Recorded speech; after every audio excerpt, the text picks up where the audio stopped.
Hello and welcome. I'm Julia Rodriguez-Elliott, Producing Artistic Director. And I'm Jeff Elliott, the other one. A Noise Within would like to acknowledge that we are on the ancestral territory of the Gabrielina Tongva tribe, and we are grateful for their stewardship of the land. And now I would like to introduce our wonderful cast, and we will get right to your questions. So, Jeff Elliott, who you just introduced himself, played Victor in The Price. Deborah Strang, who played Esther in The Price. Jeremy Rabb, who played Walter in The Price. And Apollo Dukakis, who played Solomon. Hello, everyone. Hi, you all. Hello. Good to see you. You too. So, so what questions do you have for us? I should be able to see here in the chat feature any questions that are coming in.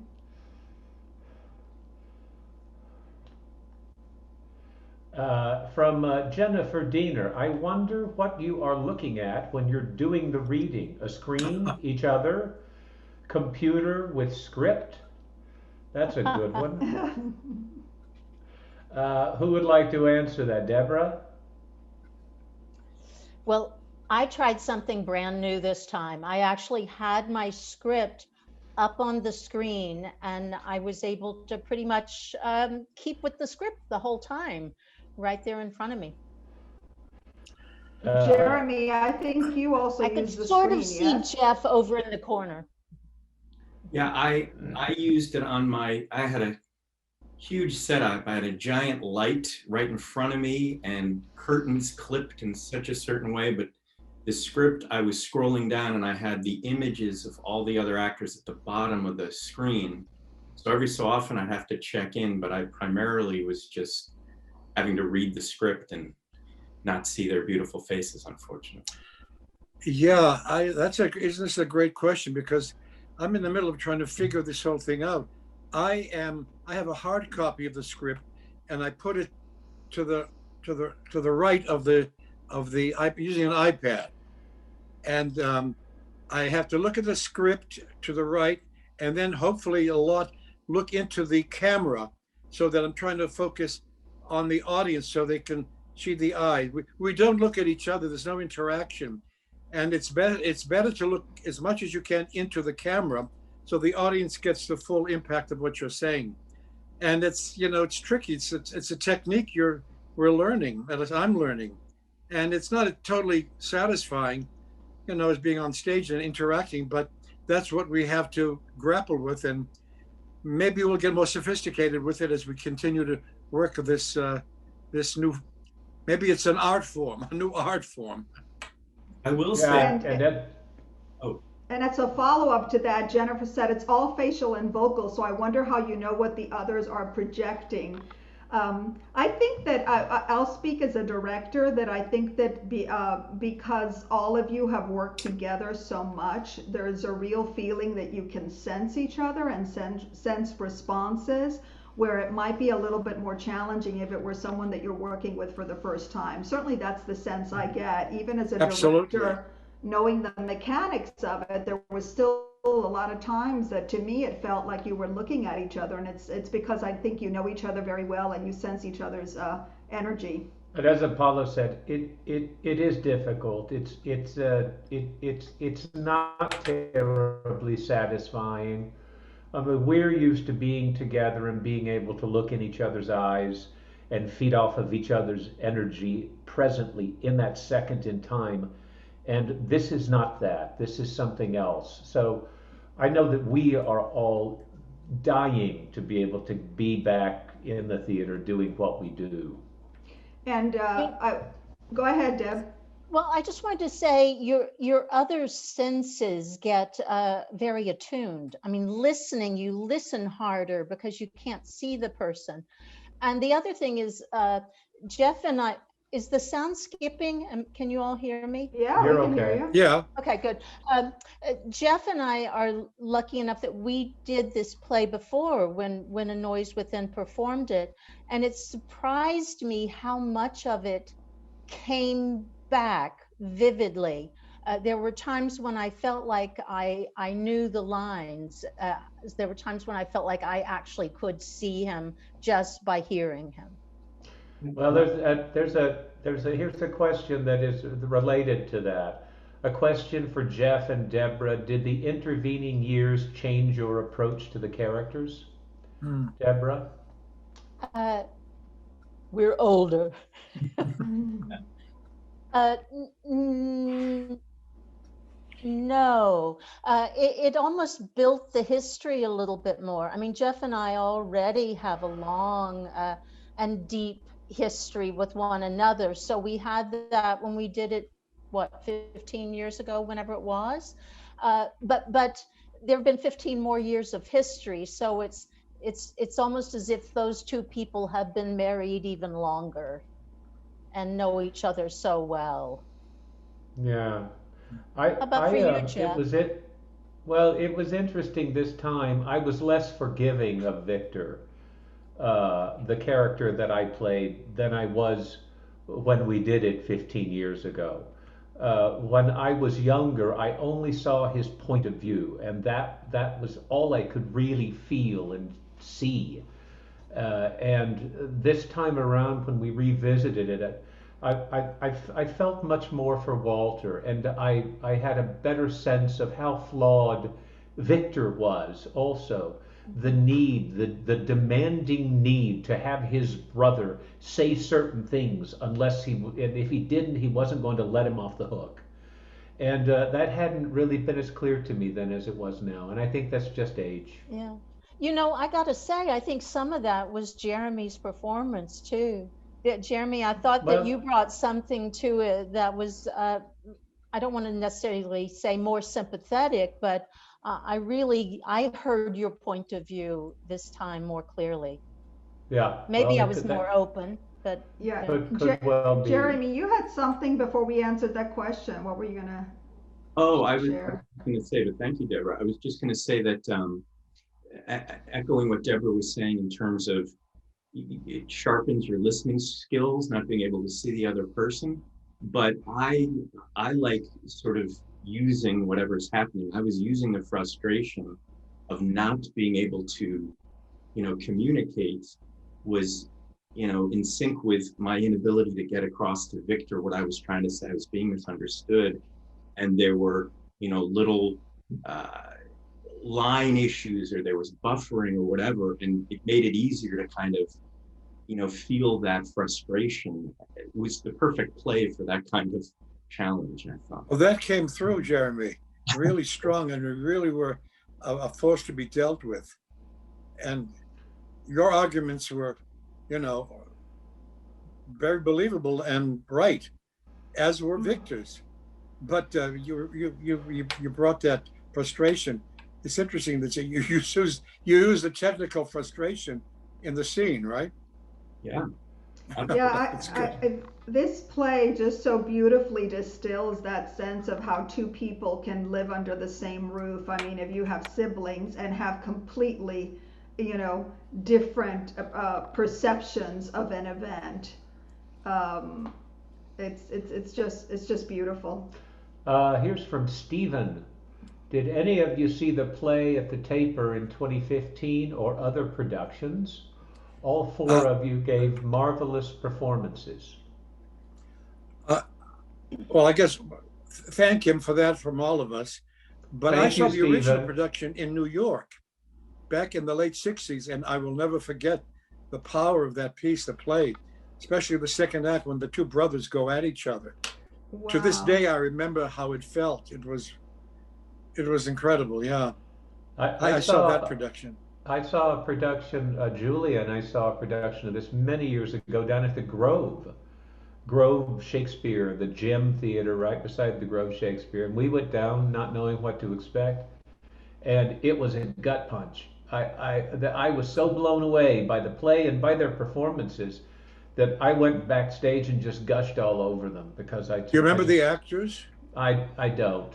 But they were all great, and it was the first time I'd experienced the play, and it just knocked my socks off.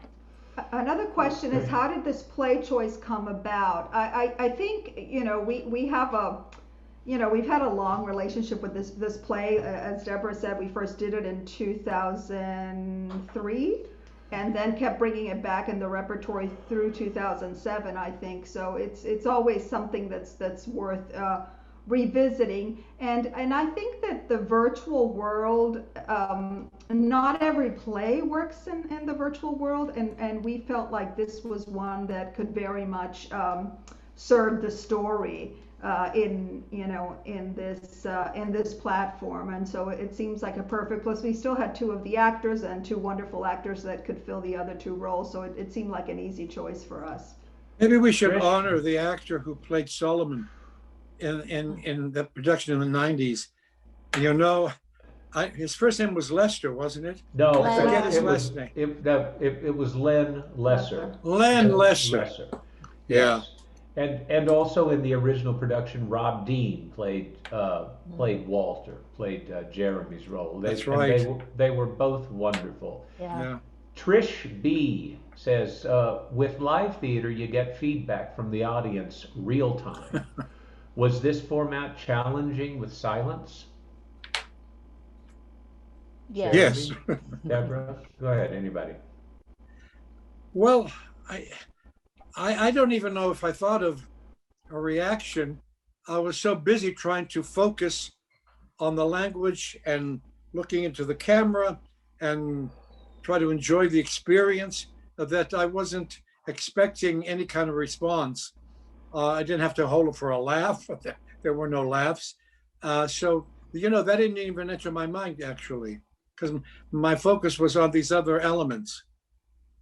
Deborah, Jeremy? You other guys? Yeah, I found it added to the intimacy of it. It certainly felt less performative, not having to fill a space and be aware of, projecting and where the audience is and, kinesthetic response to where people are. It was just more, here is the play. And You're right. I've always liked that about all our play readings, even at the theater, where it's really just about the text as opposed to a full production. I think there's a lot of value in that. You just come away appreciating the piece itself. That's a great, you didn't have to think about the stage dynamics. It was all, within yourself. It was all your experience, totally. There was no responsibility to other actors sometimes.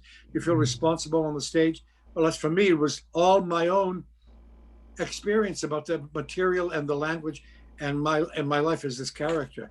I'm glad you mentioned that. I missed the audience desperately. Deborah and I did this play. We brought it back, I think. We did the original production, then brought it back 2 or 3 times. So we performed it to quite a few people, and it's an amazing experience. Mm-hmm. I'll never forget it.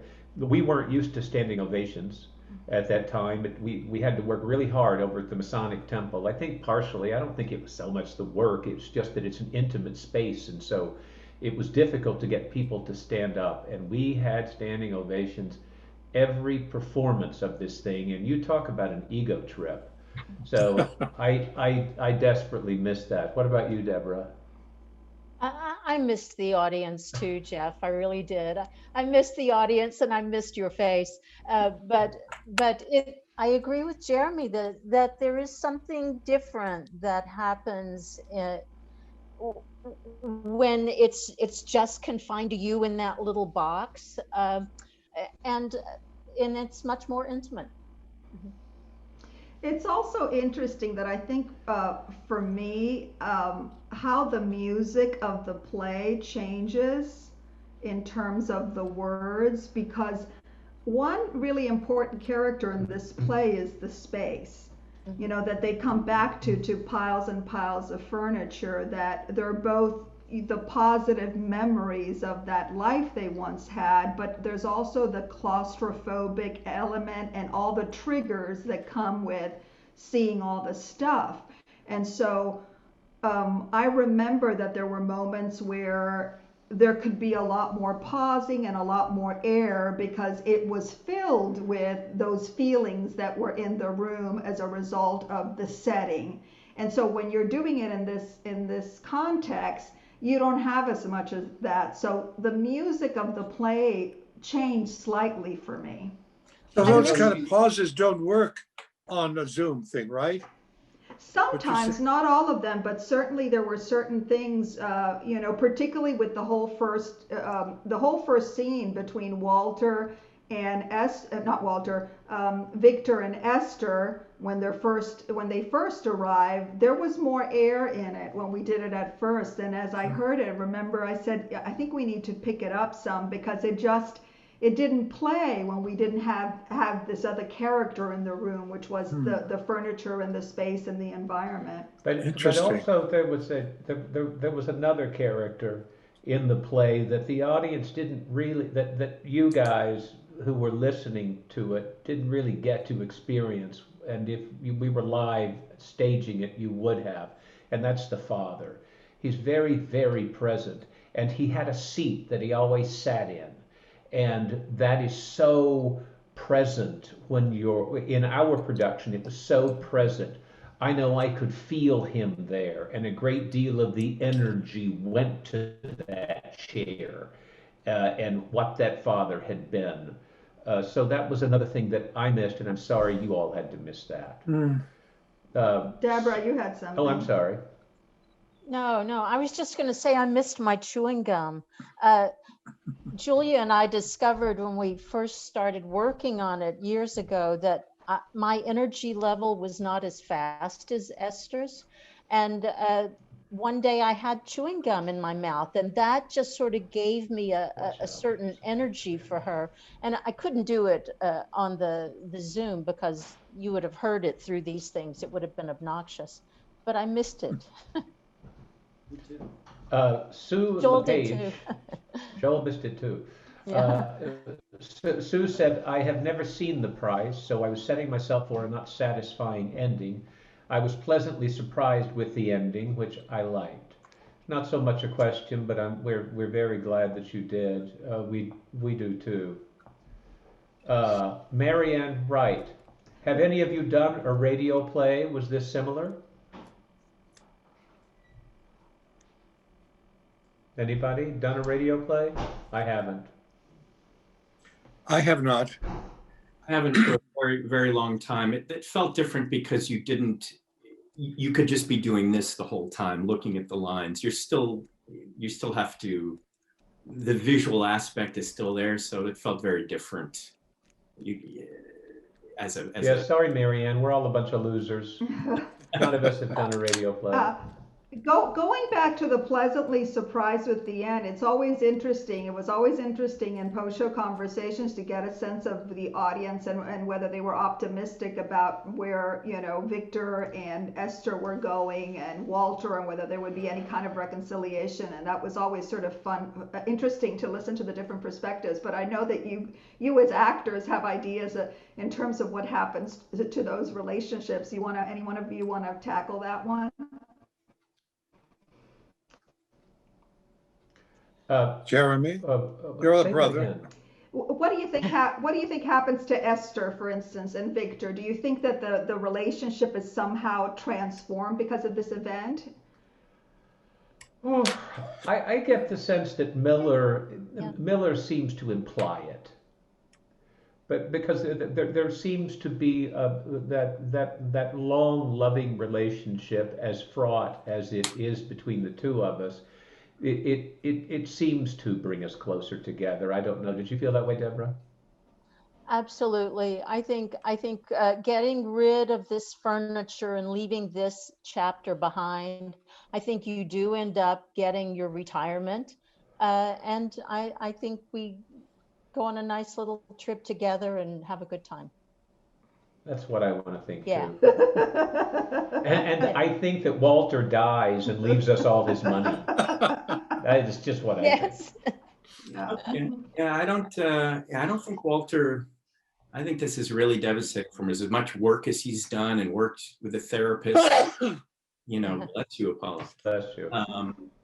And found this newfound inner peace. I think he was really banking on this relationship having a chance, and I don't have high hopes for where he goes. He already says he's not getting married again, and I don't know. He just seems very fragile emotionally. So, thanks a lot, Victor. Yeah. Appreciate it. Yeah. Yeah, I've talked to people, and in fact, I think it was Bill Kennedy, our board chair. I don't know if Bill's watching, but I was speaking with him the other day, and he said the end just tore him up. And I forget that because I'm in the middle of it, and we're survivors on some level, she and me. And I forget that it is devastating. They come so close. They get so close. And now with all of this pain that they pull out, they're so far away from each other now. It's very, very sad. Keith Price, the laughing record at the beginning and the end, it seemed to be a way of channeling the emotions willy-nilly. Do you think Arthur Miller intended the tragedy to be fated? I don't know. It's an interesting Fated. question. Interesting. What does that mean, fated? I certainly think it was very intentional, that laughing record, and I think it's a specific memory of Miller's that he chose to use. I bet that's true. Yeah. I think bet that that's it's true. with And it also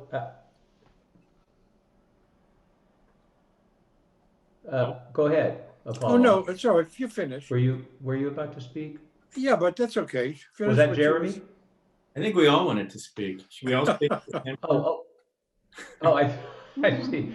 I mean, you could splice and dice so many of the things in this play. The harp, the chair, the furniture, the vomit, all of those things. And it's certainly intentional.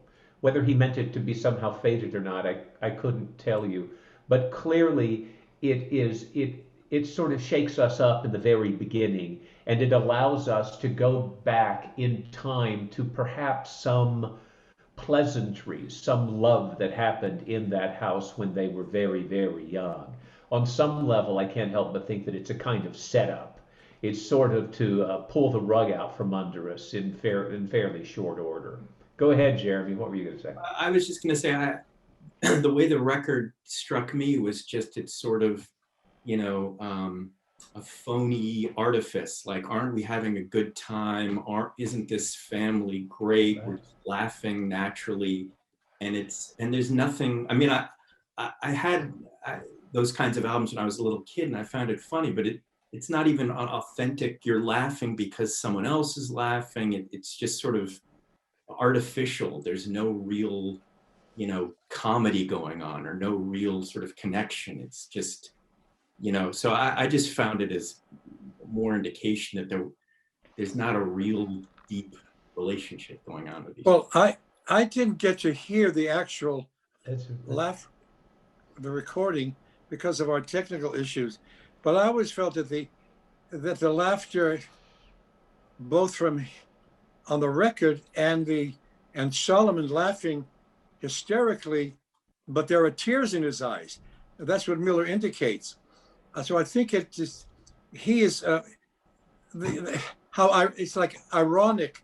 The laughter is like what these people had to go through, and it's like absurd and cruel, but at the same time it's painful, and I think he had Solomon laughing along with it. That Solomon is experiencing the sadness, the pain, and the absurdity, the absurdity of what's going on with his family. Ultimately, an absurdity of why these people can never meet, can never join, be together. These brothers will never see eye to eye. And there's something The only release is laughter, and within the laughter is tears. So it's laughing and crying. I think it needs that because it's just not just laughing at a funny record. I think he wants to incorporate the pain of the situation and the absurdity of it. That's it. Alan Blumenfeld. Somebody we all know. Somebody we know. Hi, Alan. Did doing this reading make you want to look into more Miller, perhaps some of his less produced plays? No way. We always love looking into Miller. It's just he's one of the great American playwrights. So yes, anything and everything. His rights are challenging. It's because LA is a major market, and often there are plays of his that are very difficult to get in Los Angeles. But did you ever try to get the rights for Death of a Salesman? Yeah, we tried for 4 or 5 years. Many times. Many times. Yeah. Well, there's always a revival with a major star every 5 years, I think. Yeah. Maybe that's why. Yeah, probably. Anita Yagjian, how did you rehearse this reading? Julia, how did we rehearse this reading? Well, we basically rehearse it just like this. We're in a, we see each other in a Zoom room, and we rehearse for I think a total of 8 hours, right? And I think that that half of that, Julia, was spent taping it too, right? That's right. That's right. So the 8 hours include the actual recording of it, which took about probably around 3 hours. So it's you guys want to talk about our rehearsals? No. They 85 to 90% of the rehearsal time were on technical issues. So. Yeah, it was. Well, it always is. It's very challenging because there's just so many variables. So that's true. Usually, the first hour and a half is spent figuring out if we're plugged into the correct device, and But we had a wonderful guy. We had a wonderful guy, Rocco DeSantis. DeSantis, a great guy. He's actually in New York, and from New York, he was kind of the technical director of this thing. He ran the platform, all of that stuff. Julia directed the play in terms of performances, aesthetic, but he did the technical stuff, and he was wonderful. But we had unforeseen circumstances. Apollo lost his power on the day that they had those strong winds that happened. They went sweeping through Thousand Oaks where Apollo lives, and he had no power. They didn't have power, I don't think, Apollo, a day and a half or something. 36 hours. 36 hours. And so he had no internet. And so thankfully, we had some footage from the day before. And so we had to kind of tack it together. And so it was as if voodoo dolls were out there somewhere being pressed with pins. That's what it felt like. So we had a rehearsal that was recorded, and then we had our actual recording date. But in the rehearsal that was recorded, we of course stopped and made adjustments and went back and did different things. So the day that we were actually scheduled to record, we didn't have Apollo. So we taped everything that involved Deborah, Jeff, and Jeremy. And then our marketing director had to edit in the old footage from the day before Apollo's footage. And some of it was really challenging because there were moments that we had stopped to make an adjustment. So it was pretty wacky. And listen, I had a different costume. In the old footage, I had a totally different top. That's right. Color. I had my hair in a ponytail in rehearsal and in a bun on the day that we taped. And somehow, I don't think any of you noticed that. If you did, raise your hand down below. I thought about that. Yeah. Eric, I don't know how you did it, but you edited it, and I couldn't even always know. I have to tell you, it was really something. Yeah. Jennifer, what kind of reactions have you gotten from audiences with this piece? I think she's talking about when we originally did it. Ovations are one thing, but can you sense them during the actual performance? Deborah?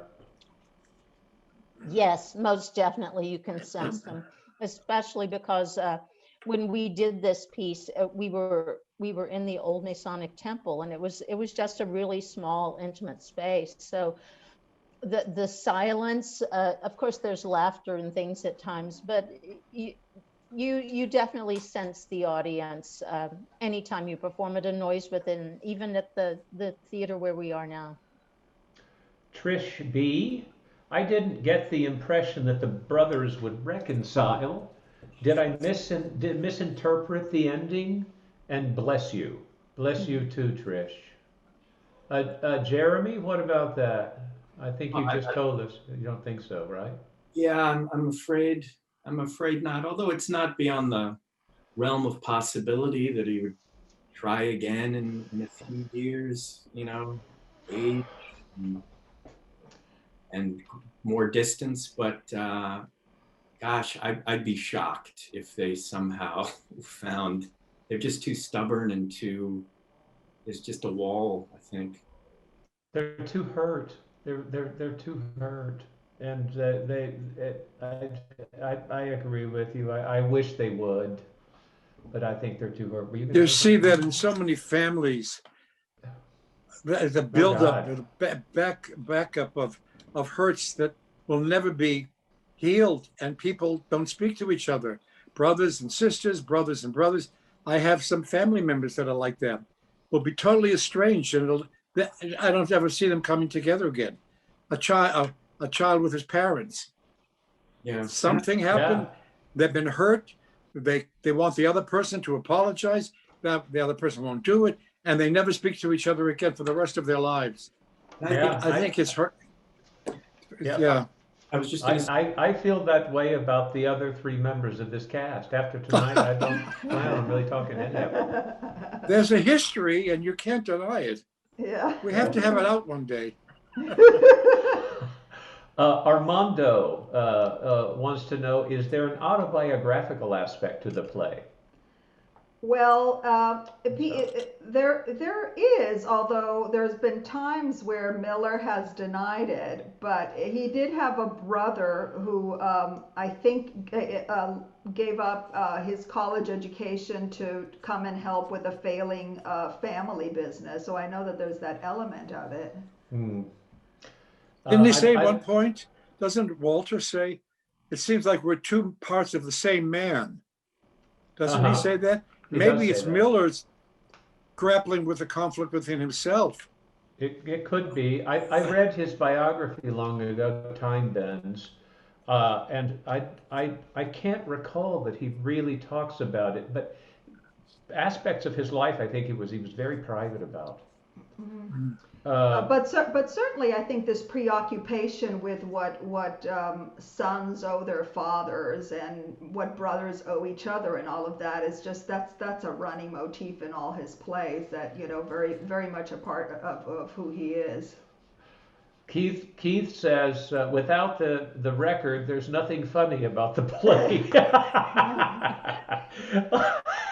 I'm not sure I could agree with you, Keith, but I get it. I find parts of it just hilarious. What about Jeff when you're wearing your hat at the beginning? That's pretty fun. When I'm wearing my hat, yeah. Well, Miller tends to be fairly humorless, his plays, but that's one of the things that I love about this play is just in terms of the Solomon character that you rarely get a character like that in any of his plays. I think he's hilarious. Never before, I think it's hilarious too. I can't. Solomon just. He kills me. And we I have to say, in the live performances, we got a lot of laughter, a lot of response, and not just Solomon. There were other aspects of the play, whether it was dark humor or sometimes light humor, that they really responded to. Stephen, do you think the brothers got a fair price for the furniture? Probably. Not according to Walter. Oh, hey, yeah, please. Or Esther. Poor Esther. Who knows? I can't help but think probably. Who knows? Maybe not. I think Solomon was ahead of his time. I don't know if any of you have ever tried to find a home for your parents' or grandparents' furniture. No. Nobody wants it anymore. No. Yeah, so it was a really good point that it's a really good point that Solomon brings. I've heard, to change the subject a bit, Deborah, that a lot of actors that I've spoken to always have a problem with Miller's women. Well, they always seem to be subservient to the man, but the story is always the man, and the woman is there to support him, and her life is not as important as his. What do you think of that? Do you find that true? I totally disagree with that. I mean, in my experience, his plays are all about the women. At least that's what goes through my head when I'm doing a Miller. I think Miller really keys into women. I think they're frequently funny and deep and vicious and powerful, and in almost every single instance, they rule the household in some way or another. Now, I haven't done Death of a Salesman yet, but still, the performances that I've seen of that play, that the mother in that is the one that I remember so vividly. So I think his women are great. I agree. Yeah, I agree. and Esther is in a right now, she's in a bad place coming into the plays. I mean, but she's very authentic about where she is. I mean, I think she says to him, "I'm bewildered, and I know that I am, and you're the one who can't figure it out. But at least I know Which is true. Who I am It's in just this moment. I'm struggling, and I'm not, putting a smiley face on it." No. Yeah. No, I agree. And Death of a Salesman, Willie and what is her name? Linda. Linda. She to me is the hero of the play. I mean, she's the person who really tries to do the right thing. Let me see, Trish. There's one from Marianne. Yeah. Did you see that? Oh, I'm sorry. I have friends that work in antiques and collectibles, and the portion of the show between Gregory and Victor, etc., was brilliant. I wonder what experience in this area Miller had. Gosh, I have no idea. It does seem very authentic. He does seem to have a personal sense of it. God knows, I think he was a huge man about research. He could have personally had experiences with it. I'm sure he did. And I also imagine he did a lot of work making sure that he knew what he was talking about as he was writing this play. Trish B, to all panelists. All right, here we go. I thought it was live on Thursday. No. It wasn't. No. It wouldn't have happened if it was going to be live on Thursday. You wouldn't be seeing it. Yeah, the readings that we've done in the past have been live, but what we found is that we're able to, solve a lot of problems and give you a better quality product if we're able to tape it. Are there plans to do another Zoom reading of a play in the near future? There will be a couple of others. We haven't announced them yet. We haven't, but there will be. Sorry, Trish, it wasn't. Julia Zuckerman, how popular is After the Fall in Los Angeles? Good question. I don't know. I think it's been done a number of times. I just don't remember the last time that it was done. But I think that there've been. Yeah, I saw a wonderful production of it at the Fountain back probably 20 years ago, and that was the last one I remember around here. Yeah, well, he's an American master, one of the great American masters. His work will always be around.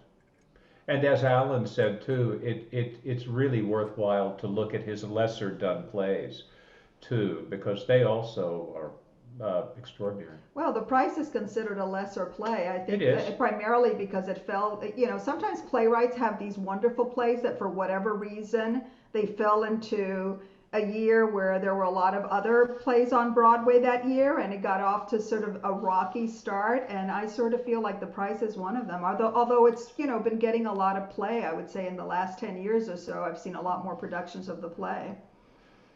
Jennifer says, I had to try to get rid of furniture after my husband died, and it was really realistic.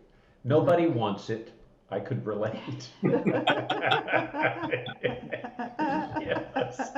And at the same time, Solomon is so wily. You feel like you can trust him as far as you can throw him.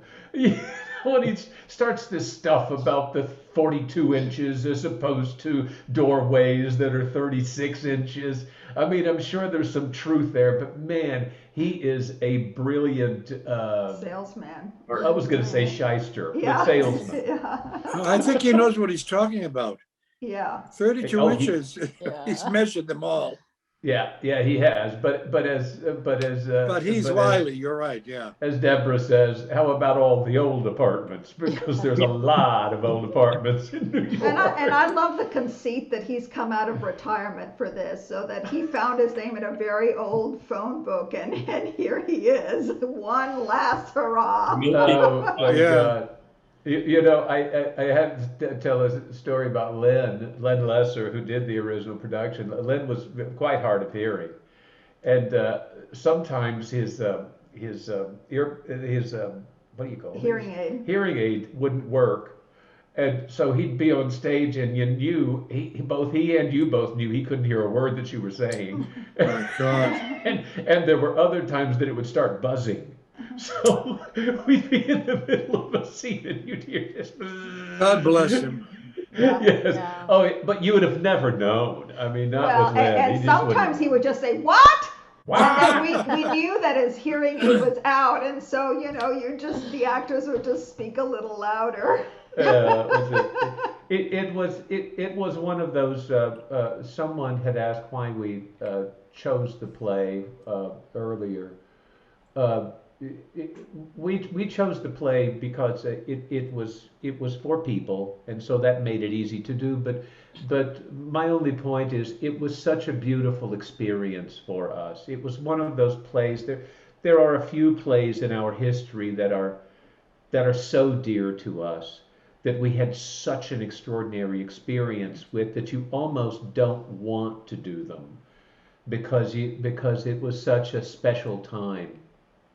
I am glad that we did revisit this play, so that we really got to get another take at it, and we got to work with these two new old folks. But it's a special memory for us. And there's how about doing a Zoom of the Man from La Mancha? Yeah. Man of La Mancha. Sure. That's the most popular show I think we've ever done. And Apollo and Jeremy, these are it's such great roles for both of you. So I am really glad that we really got to revisit it. And Me too. With all the challenges and not having an audience for you, it's just it's very energizing for us to, even with all the challenges of Zoom, to be together and be working on the art until we can all be in a room with each other and also with our audiences. And thank you for that gift. Yeah, it was really remarkable. And, if everyone watching this wants to inundate Jeff and Julie insisting to do a production of it, it's not my idea, but, feel free to, express yourself as much as you can. Okay, thank you, Jeremy. That's why we include you always. Any last, you guys? I think we'll. I think we're done with questions. I see two new messages. What is this? Angela, any chance to bring it back on stage? There you go. Maybe someday. I doubt soon, but it's always possible. And Eleanor, at times I felt that Solomon was like an angel that dropped in, or a devil. Yes, the angel and the devil. No, I think he's more of an angel, and that he really is so disarming, and he gets to people talking to each other. There's something just so beautiful about his spirit. You guys, this was wonderful. I think we're through pretty much all of the questions. As has already been said, we so appreciate everyone watching and who has contributed questions and who's been a part of all of this. We say it a lot, and at the same time, I can't help but say it. We can't do it without everybody listening and all of the support all of you all give us. It's heartbreaking not to be together in the space, because that's the power of what we do. it doesn't just sometimes transform minds of the audience, it transforms all of us when we get to do it with you. So thank you all so very much. Apollo, Jeremy, Deborah, Sam, Rocco, Eric, everybody who has on the team, and all of the team. Anybody I didn't name, I love you and thank you. And So- we're gonna see you all in 2021. So Yeah. Yes, we can't wait. So Hi to Stay my safe. sisters. Yeah. Oh, hi, hi, Deborah's family. sisters. Deborah has a lot of family out Got there. a So family. hi, and, Hi, Deborah's family. Deborah's family. We love Debbie. Thank you for her. everyone, Thank you for everyone, stay giving her safe. to us. Stay safe, and I wish you the best as you get a vaccine sooner or later, and we will see you soon. Bye bye. Bye. Thank you all.